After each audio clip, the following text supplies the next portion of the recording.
आज के दिन राजस्थान शर्मिंदा हुआ है। शर्मिंदा इसलिए हुआ है क्योंकि राजस्थान के मुख्यमंत्री का झूठ और पाखंड सामने आ गया है, और वह भी राजस्थान हाईकोर्ट के सामने।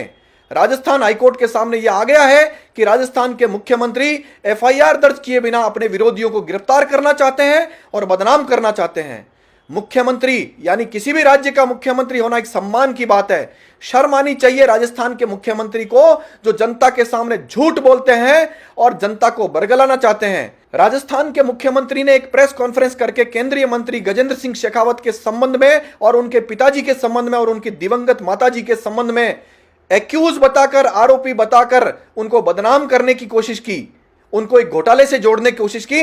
मैं अब आपको एक दस्तावेज दिखा रहा हूं। उस दस्तावेज में हाईकोर्ट के सामने सरकार यानी मुख्यमंत्री के वकीलों ने, यानी गहलोत सरकार के वकीलों ने क्या कहा है। जिस मामले में मुख्यमंत्री, केंद्रीय मंत्री और उनके परिवारजनों को गिरफ्तार करना चाहते हैं, आज हाईकोर्ट के फैसले में आ गया है कि उनके खिलाफ कोई एफआईआर है ही नहीं और न ही उनको आरोपी माना गया है, न एसओजी में और न ही पुलिस में।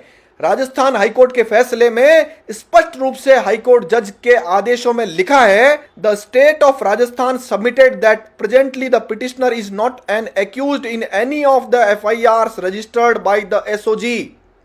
Learned counsel further submitted that since the petitioner is not an accused in any FIR, there is no apprehension of him being arrested by the SOG / Rajasthan police. मतलब यह है कि केंद्रीय मंत्री के खिलाफ कोई एफआईआर है ही नहीं, यानी वो किसी मामले में एक्यूज है ही नहीं, तो वो गिरफ्तार किस मामले में कर रहे थे।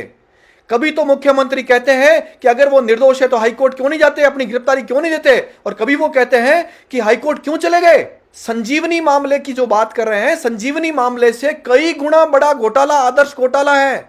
20 लाख लोग उससे पीड़ित हैं। 12,000 करोड़ का घोटाला हुआ, उसके पीड़ितों की सुनवाई अशोक गहलोत साहब नहीं कर रहे हैं।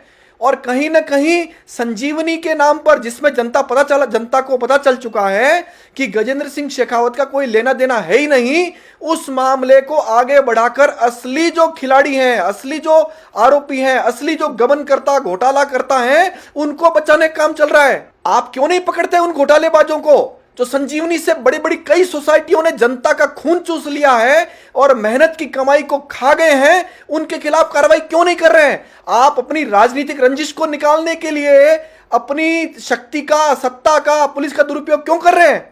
जनता गुस्से में है। राजस्थान के मुख्यमंत्री अपने विरोधियों के खिलाफ मुकदमे करने के माहिर माने जाते हैं, चाहे वो प्रताप सिंह खाचरियावास हो, चाहे वो राजेंद्र सिंह गुडा हो, चाहे वो सचिन पायलट को एसओजी से नोटिस दिलाने का काम हो, चाहे और अपने पार्टी के एमएलए और उन सब के खिलाफ मुकदमे खोल करके और उनकी फाइलें बनाने का काम हो। जिन्होंने अशोक गहलोत साहब को मुख्यमंत्री बनाने में भूमिका निभाई, उनको जेल पहुंचाने में इन्होंने भूमिका निभाई, और अब वैभव गहलोत की हार की खींच में केंद्रीय मंत्री के पीछे पड़े हैं। लेकिन आज हाईकोर्ट के फैसले ने यह साबित कर दिया है कि अशोक गहलोत लगातार झूठ बोल रहे थे, और जनता मूर्ख नहीं है, जनता समय आने पर जवाब देगी। इतनी बात जनता के सामने आ जाने के बाद राजस्थान के मुख्यमंत्री को शर्म आनी चाहिए और शर्मिंदा होकर अपने पद से इस्तीफा दे देना चाहिए और जनता से माफी भी मांगनी चाहिए और मीडिया के सामने आकर सच भी बताना चाहिए। मीडिया में अपना प्रभाव दिखाकर विरोधियों के खिलाफ कार्रवाई करने वाले लोग आज जनता के सामने एक्सपोज हो चुके हैं, उनकी सच्चाई सामने आ चुकी है।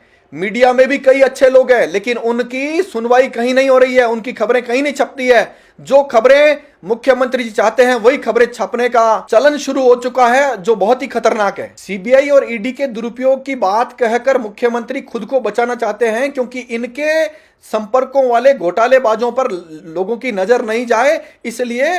और दूसरी बात, राजस्थान की पुलिस और राजस्थान की अन्य एजेंसियों का जो दुरुपयोग है वो जनता के सामने नहीं आ जाए, इसलिए मुख्यमंत्री की जादूगरी आज शर्मिंदगी का पर्याय बन चुकी है, क्योंकि गजेंद्र सिंह शेखावत का नाम लेकर अन्य घोटालेबाजों को बचाने का जो काम है वह आज कोर्ट के आदेश से सामने आ चुका है। अभी तो न्यायालय के कई सारे आदेश सामने आने हैं जिससे जनता को सच्चाई पता चलेगी। जय हिंद।